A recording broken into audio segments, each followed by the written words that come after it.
Hey, what's up? John Sonmez from SimpleProgrammer.com. So I've got a guest today to do another interview. A buddy of mine, Troy Hunt, who many of you have probably heard of if you've done anything in the security. Actually, you know what? You've probably heard of him if you've gotten an email that says you've been pwned.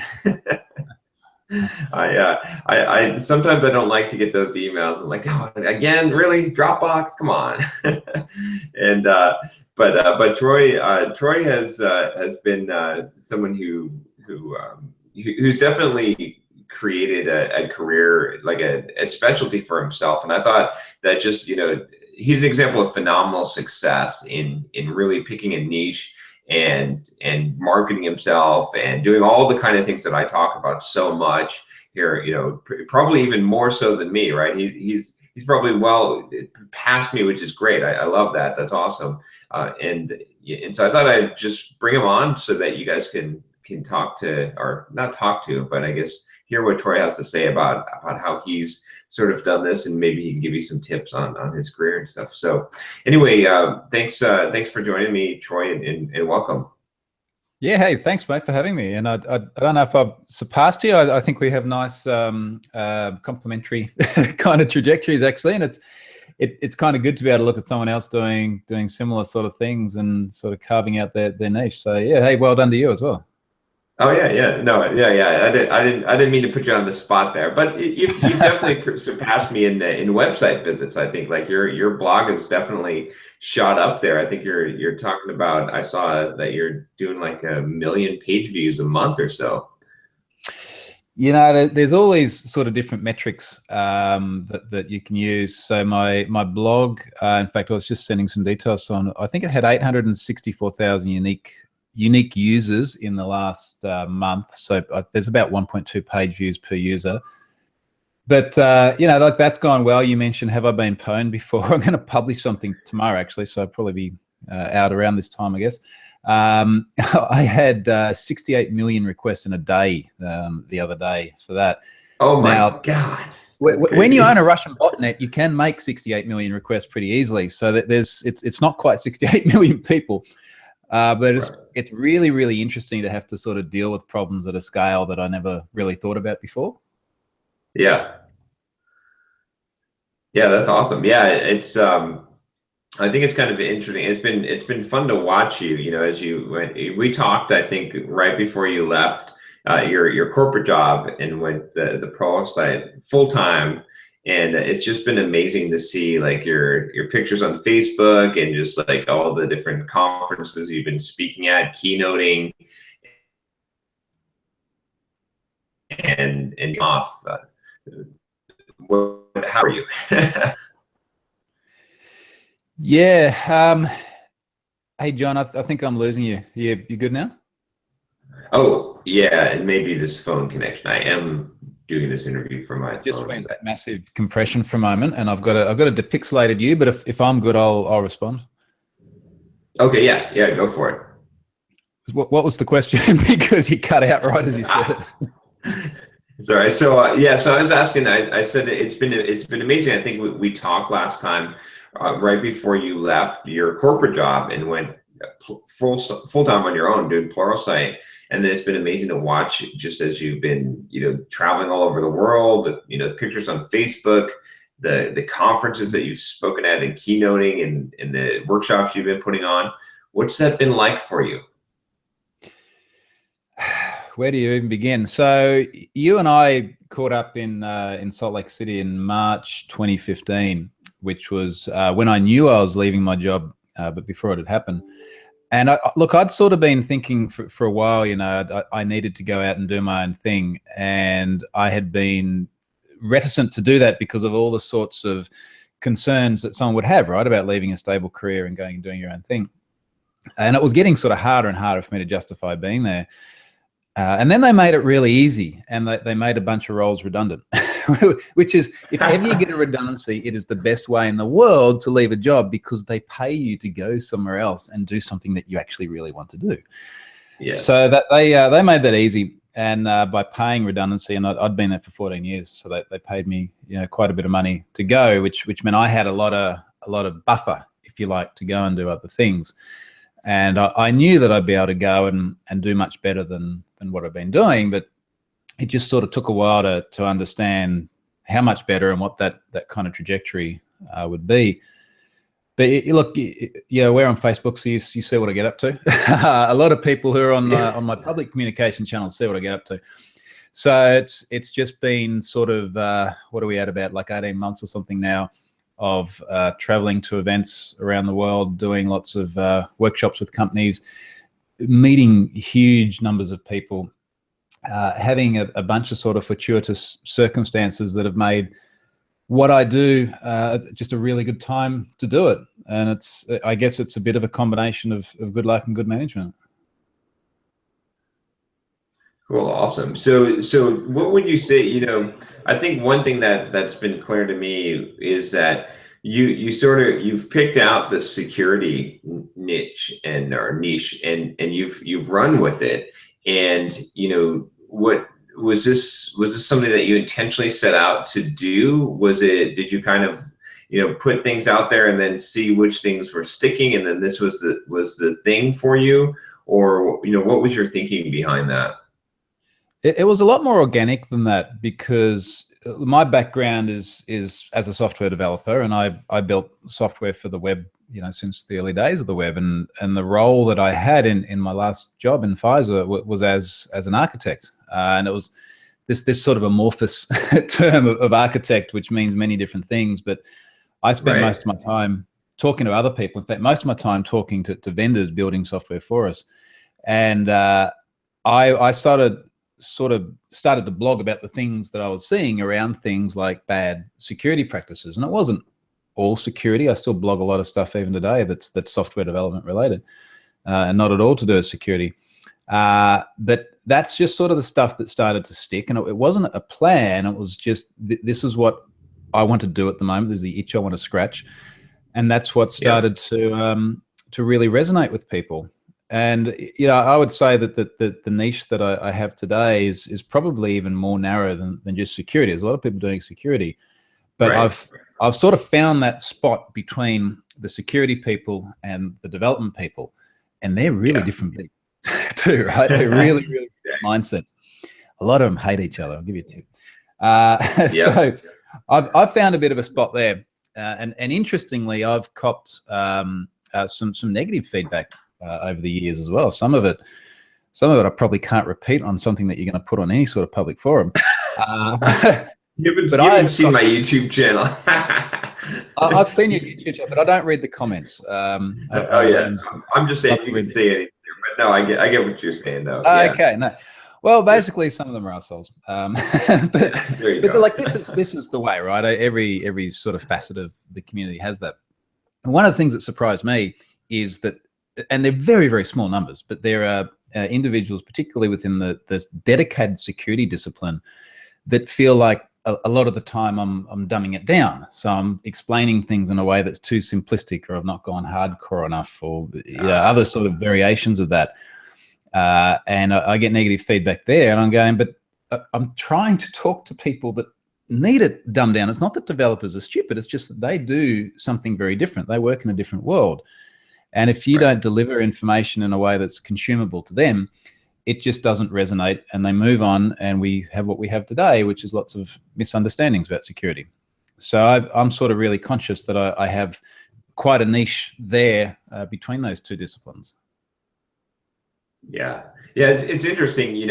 I think well, one of the reasons why I started Simple Programmer was this idea of making the complex simple, right? I mean, that's still the slogan, and a lot of people don't like that, right? Even when what you're describing is very similar to what I saw in the development world, where I was trying to make design patterns simple, and I was trying to make architecture simple, and people don't like that because there's this whole old guard, and there's this sort of these people that feel threatened by anyone making what they do seem more simple, or making it more accessible to other people. And it's unfortunate, and those people really react negatively, I think. And you're always going to have haters. You're always going to have that for sure. But I've noticed this, that in the technological community in general, that we have people that really fight making things accessible and making things simple, and they want actually to introduce complexity. They want to make things seem harder than it is, and it's just such an unfortunate thing, you know, when you encounter that, because it really stops progress, or it can not that it stops progress, but it halts it. It makes it difficult for people that are trying to reach more people and get the message out, rather than, you know, get caught up in the little details.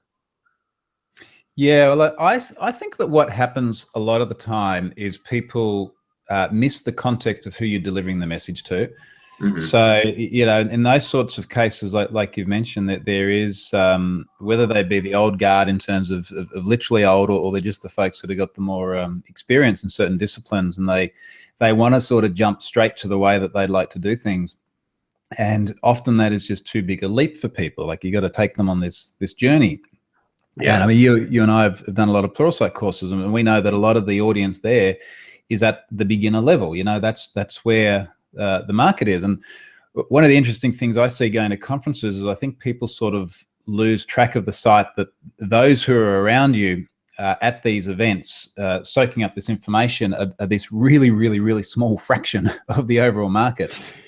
And Scott Hanselman refers to it as these dark matter developers. Like, you never see them, but they make up the majority of the universe, right? They're not at the conferences. Exactly. A lot of them aren't watching our courses or your videos or things like that. So there's this massive group of people out there, and they're the ones who are storing plain text passwords and have SQL injection and have bad design patterns and all this other stuff. And if you can't make information consumable to them, you know, you might help small niches of people, which is good, but they're often those upper echelons. And look, I like putting stuff out there that's more detailed and in-depth and hardcore, but we got to sort of remember who we're targeting with this, and very often it just needs to be delivered in a way that's a lot more entry level. Yeah, that makes sense. I think that's a good message overall. Is I mean, besides knowing your niche, I mean, there's a couple of things I think to gather here. One is that your niche, like you said, you it's not just security. You've made it small enough that it's in between. It's really that communicating the security to developers, bridging that gap. You're that guy that's able to do that. And then also, you know, just that idea that you said about crafting your message to your audience, which I think is so critical as well, which you seem to do a really excellent job at, because, you know, so many of your blog posts have really taken off, because not only have they've been successfully crafted to your audience of developers, but to your audience of lay people really in the security. I think because, you know, I saw your Ashley Madison, you know, article. That one went just nuts because people got it. Like, they got it even if they weren't programmers. And I think there's been a few of them that I've seen on your site that it's gone mainstream, because the way that you explained it, people said, oh, I can understand this. It makes sense to me, as opposed to, you know, like you said, being too technical and not communicating to the audience. Yeah, and very inadvertently, one thing that I've found about this sort of security area I'm living in is that it has consumer level exposure like nothing else I've sort of seen in technology. Maybe sort of in devices and mobiles and things, but certainly it's nothing like development. I mean, you can be the world's greatest AngularJS developer or Node developer, whatever it may be. You're never going to be on CNN, right? It's just not going to happen. There's something about security that just gets that exposure. So when we had things like the Dropbox incident the other day, Dropbox had a 68 million account start floating around publicly. I think in one day I had 460,000 unique users on my blog reading what I had written about Dropbox. And that is not developers, right? There's a portion of that is developers and security pros, but it is people like my parents who've seen it on the news and they've gone, well, you know, what's this thing about? Or they've sort of read the front page of the BBC, and there's a link through to my blog that explains things in terms that they can consume. And I think the real trick is like, how do I put something out there which is going to be really relevant to your everyday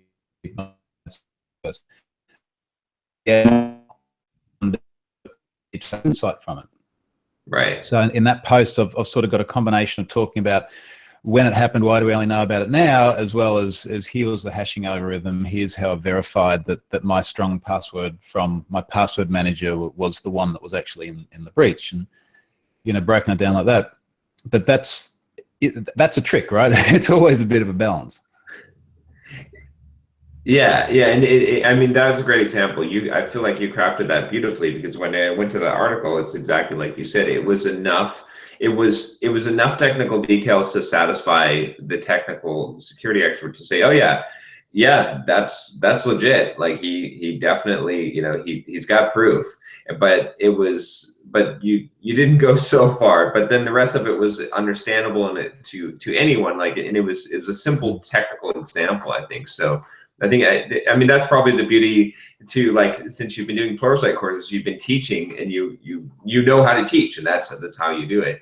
You've been able to do something that I haven't been able to do yet, though, which is what you said in the security aspect, but is bridging that gap to the mainstream, which I think is definitely something that that we can learn from you, is how you've done that. Because I mean, with your site, the Have I Been pwned site, and even with your articles, that's you've clearly done an excellent job and have had repeat success at doing this, which is pretty awesome. Which I think very few people, a lot of people become experts in their field, and then it's very difficult for them to get out of their, I can think of, like, I guess I would say someone like Dr. Oz, right?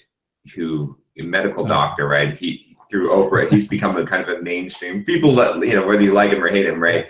But he's done that. He's been able to be an expert in his field, but then bridge the gap to the mainstream. And you've done that as well. I think very few people are able to do that.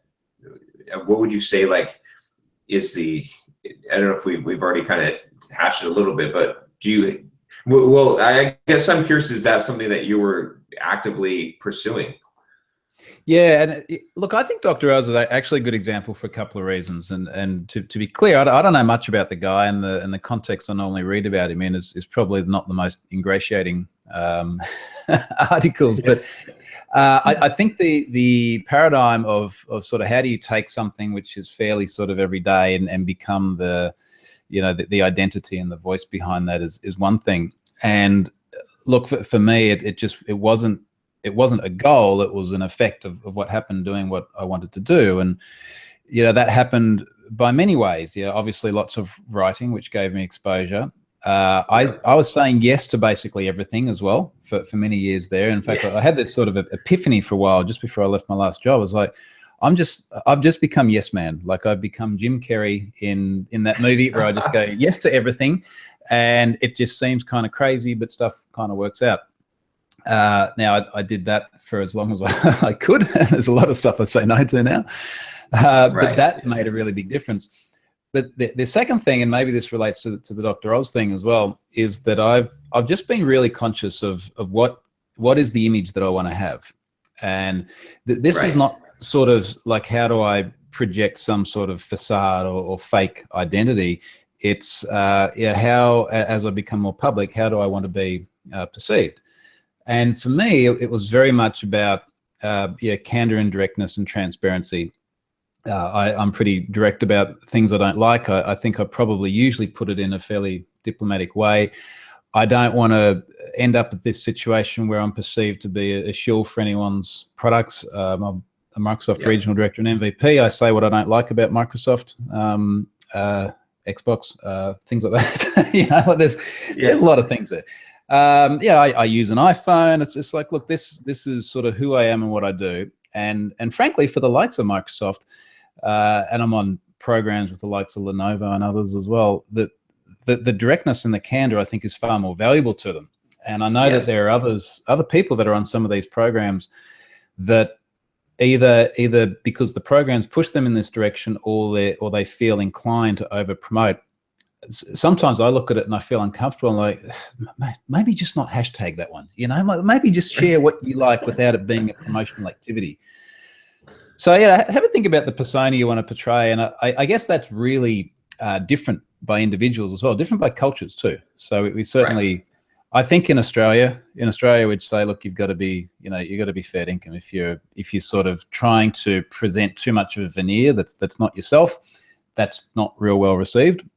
But I think that sort of attitude tends to work pretty well across the board. And I suspect, on the other hand, in somewhere like the States, that there tends to be a little bit more sort of self-promotion or glossing. But again, that's a cultural thing. The British tend to be far more conservative. So, it's different things resonate with different people. Yeah, no, I mean, you make some really good points. I mean, definitely, I'm on board with you as far as, I think we're very similar in the fact that we try to be as genuine and transparent as possible, right? I mean, it's like I don't hold much back either. I think probably you're more tactful or diplomatic in the way that you present some things. At least here on YouTube, I tend to be just a little bit more. I'm just going to tell it how it is, and I'm not going to sugarcoat it at all. And I think that people appreciate that. I think one thing that I've made this shift, I'd say probably in the year and a half, but it's polarizing. A lot of people unsubscribe, but it's better to be authentic is what I've found. And I think that most successful people end up doing that. And I think it's also interesting, like the whole faking it or, veneer or whatever.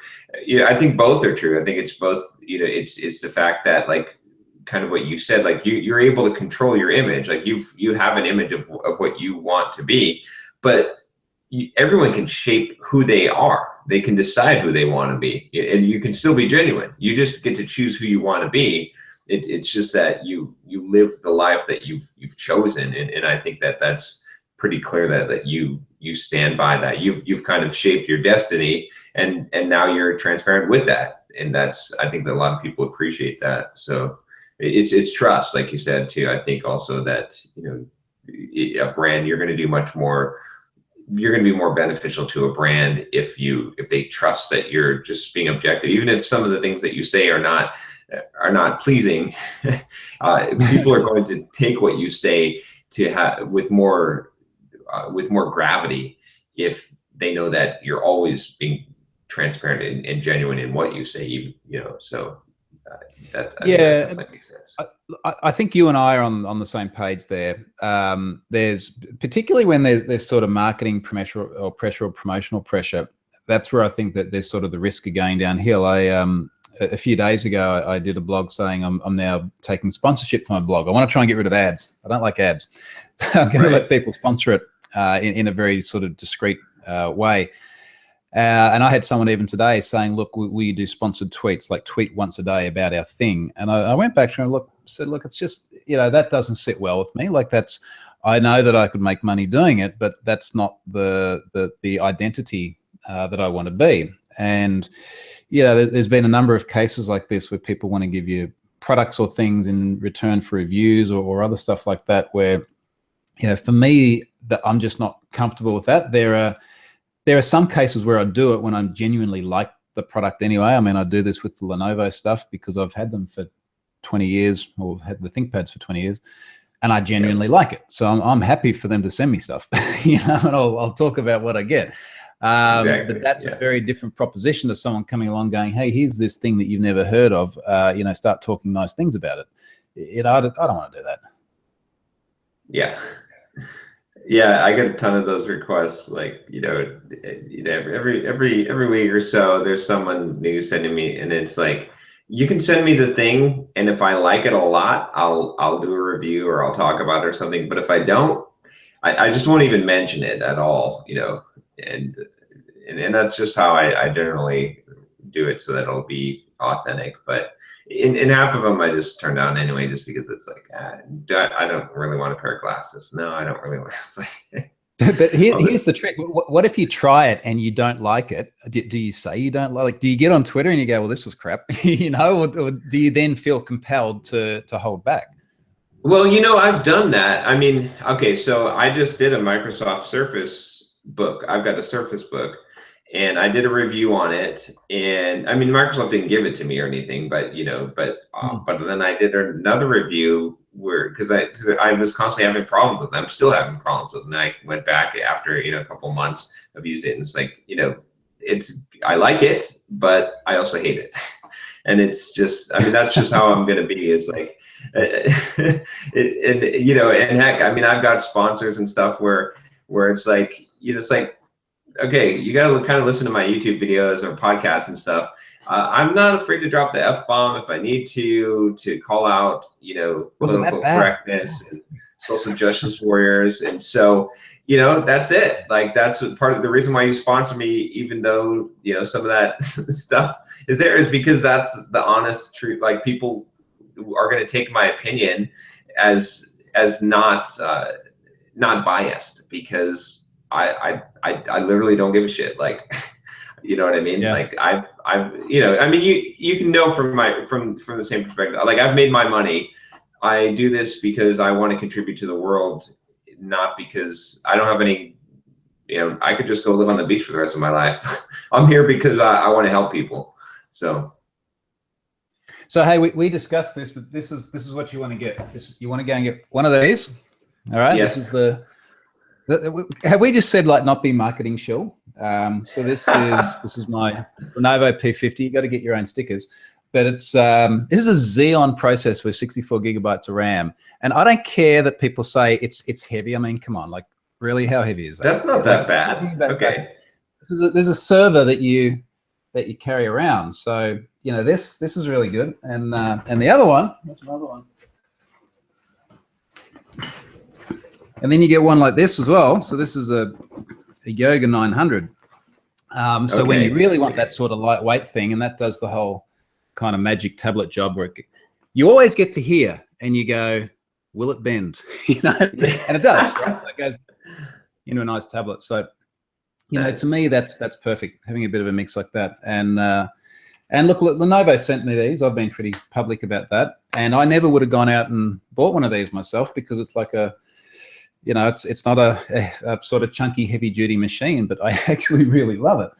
And that sort of stuff, I think works well. So I'm happy with that. I'm really unhappy with with some of the other devices I've had from other manufacturers, and I've been pretty public about it when that's happened.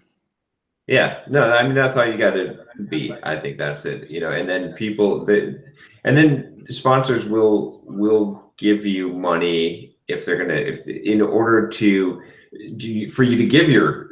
They know that you have a good opinion of what they're doing, or you mention their thing, or you show their ad specifically, but at the same time, you know, heck, I have this Entre Programmers podcast. I don't know if you've seen it, but DigitalOcean sponsors it, right? And sometimes we say bad things about our own sponsor on the show, and some people get shocked by that, and they're like, no, overall we like DigitalOcean, otherwise we wouldn't, you know, keep them as a sponsor if we thought they were total crap. But they make mistakes, and sometimes their stuff doesn't work, and sometimes we get annoyed. Overall, we love them, right? We're still using them, but that's the thing, is it's like, and they've never come to us and said, oh no, we're pulling the sponsorship. You can't ever say anything bad about us, because they just know, like, the whole point of the show is that we're completely transparent, and I think I won't operate any other way, and I kind of get the vibe that that's exactly what you're saying too when I read your post on the sponsorship. So I think it really depends on the company too. So it's interesting. I won't say who the individual is, but someone I know quite well has a prominent role evangelizing Apple, and they're like, you have an iPhone. How do you have an iPhone when you do Microsoft things? So, well, because I like iPhones. They're good. Right. I don't like Windows phones, you know. I want the App Store and all the rest of it.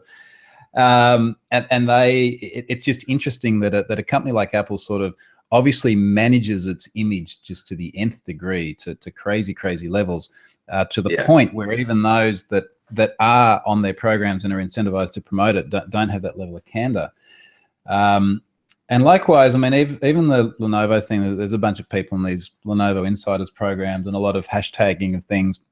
And I've said to them outright, look, I'm not going to hashtag stuff because I don't think it's a very candid representation for my way of working. I'm going to share what I do with it and what I like about it. And you know, hopefully you like that and you keep sending me stuff, but I understand if you don't. And I reckon, to be quite honest, there's more people that have gone out and bought machines like those two there from me sort of organically saying, look, this is what I do with them, than if I had how to hashtag. I just don't understand the point of the hashtag. You know, like, is it in that case, is it just so that other people looking for the same hashtag can find that you've said something that they've already seen on someone else's tweet?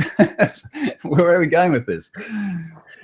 It's because it'll trend, and I don't know. I don't use hashtags really, but I mean, in your case too, like it's I think it's interesting. Like someone is more likely, rather than you hashtagging out a tweet about Lenovo, so like someone's likely to go to your site and say, oh, I'm looking for a new laptop. Oh, I wonder what Troy Hunt is using, because he's someone who's really smart and who I respect, and he knows a lot about security. So I bet he's probably done a lot of research. He's thorough. I bet he's done a lot of research, and whatever laptop he's using is probably really good. I can just go with his choice. And so that's the advantage. Like that's the smarter brand move, rather than if someone were to try to sponsor you and say, no, tweet all this stuff out, because it's going to be so much better organic. You know, if it's too forced, it doesn't. People know it. Like it's. In fact, I was just reading this book called Persuasion by Robert Cialdini, and he was talking about this, like movie placements of ads, and he was saying like product placements in movies, and he said if it's too prominent, it actually hurts it. But if it's just like someone picks up a Coke and it's or whatever, or eats a Snicker bar, or the brand is somewhat mentioned, and that's fine, then that works. But if it's too prominent, if it's clear that that's a placement, then it actually has the opposite effect. Yeah, no, I'm with you on that. I think the candor is really important. Yeah. Cool. So what is next for you on your world domination here? I know you've got some workshops coming up, but what's the next big move? Like, are you just do you have some big plans on what you want to do next? Keep talking, keep doing what you're doing, or? Yeah. It's really funny when you sort of start to reach goals that you've had, and you get there and you go, well, that's nice. Now what? What do I do next? So yeah, goals for me included things like where we live at the moment. I left Sydney. I moved back to where I lived before then, which is sort of the sunnier part of the country on the Gold Coast here. That was a big goal. Moved here, live in a great spot. They were major things. Getting out of my old job, that was a major thing. And now it's, to be honest, it's sort of like I'm just enjoying what I'm doing, and I want to just keep doing what I'm doing. Perfect. Without necessarily having clear next goals. And I think that's okay sometimes. I think about it, and look, I think it'll be a combination of things. That the stuff I've been doing with Have I Been Pwned is going really, really well. I think there's some really good potential there in terms of both what I do with the way I manage data breaches, and I think there's some good commercial potential as well. So, maybe turning that into something more than what it is today. I still really like traveling the right amount. So I don't know if I've done the right amount this year. I've done a bit too much, and doing the workshops and things. Yeah. So I'm going to keep doing a lot more of that. I'm just about to head to Europe for a few weeks, and then that will be it for this year. So look, it'll probably be a combination of those things. And I always have these ideas. I mean, I was looking at some of your YouTube videos and going, I should start doing some more YouTube videos, because I sort of just generally do techie tutorial sort of stuff on YouTube. And, I was thinking a bit more stuff like this, but I got a lot of stuff I want to do. So yeah. I keep finding my challenge is it's less about choosing what I want to do, and it's more about making conscious decisions about what I'm willing to drop. Because I find that harder. Right. Like consciously going, I wanted to do this, but I'm just going to have to say no, I can't. So I think it'll just be sort of a continual refinement process there as well. Yeah, I totally agree with you about deciding what you want to drop, because man, I've got a Trello board filled with like literally 200 ideas, and it's like, I mean, before I used to wonder, how do you figure out how to do things on the internet? It's like and make money on the internet. And now I'm like, there's a million ways to make $1 million. The idea is like, it's not a problem. It's what do I actually want to spend my time and work on? That is a difficulty, but. No, but there's good. I think. Oh, go ahead. Yeah. I know. I was going to say I agree with that, but there's almost like this other axis when you say, you know, the avenues to make money. There's kind of like there are all these things I could do that will make money. There are all these things I could do that I could do because I think they're a cool idea and I really want to do it. And then there is like some subset which crosses over both of them. And the trick is to try and sort of find those. But I suspect I don't have quite the same level of discipline as you do sometimes, where like I'll be sitting there going, I'm going to do something really productive today. I'm going to write a new course or you know, prepare my talk or something like that. And then I have this idea for a blog post and it just eats away. And unless I sit down there and I write it, and then, you know, like half the day is just gone in one sitting. So I need to get my focus a little bit better sometimes, I think. Yeah, well, you know, I mean, we have the ups and downs. I do the same thing myself, and then, you know, sometimes I'm very driven when I have got a goal. If I've got a goal, I'm going to hit that goal. But other times, you know, I think there's some float periods, and I think that's good. It's like, especially when your life changes so drastically, like yours has changed in the last 18 months, you kind of got to get your head above water and say, okay, what do I actually really want? And like you said, I think as you achieve some of these goals, especially some of the financial ones and stuff, you start to realize what's valuable in life, and it's not quite what you thought before. Like all the stuff you're striving for before, because when the money starts coming and stuff too, then it's like priorities start to shift. Wow, I'm at 4% battery. I'm gonna have to we can do it. But we can do it. but yeah, but that's, I mean, it's interesting to see. But what to what you said, like I think what I'm looking at now is like things where it makes money so that it's sustainable. It's something I'm interested in, and then it adds some kind of contribution to the world where I'm feel like I'm helping people, and that's why I've been focused on YouTube so much, is I feel like that kind of does all three. But yeah, but I think it's a challenge to find those things. Yeah. Hey, look, I'm with you. We all have that problem, but it's a good problem when you actually have the choice. You know, to have the choice of I could go and do something I really enjoy, I could do something that makes money, you know, I could do a bit of both. Like that is nice, and I guess ultimately everyone has that choice. It's just a question of going out and finding the avenues to do it as well. Awesome. Well, man, I would love to talk more, but I'm literally at 4% battery. I'm running from my phone. I've got no power. Power still hasn't come back on at the house. So I don't have any way to charge my battery. But I appreciate your time. We'll have to talk more. We'll have to dig into maybe some security stuff. Like if you ever want to be a guest on my YouTube channel, you want to do some more YouTube stuff, you can definitely come on and talk security and talk, you know, whatever. I'm sure that people would love it. So. Yeah, absolutely, mate. Let's do it again. Cool, awesome. And so everyone, just so you know, go to Have I Been Pwned? PWND, right? Is that? Well, that will also get there. PWNED will get you there. But look, the easy one is Troy Hunt, either as a .com or a Twitter handle, and that gets you into everything else.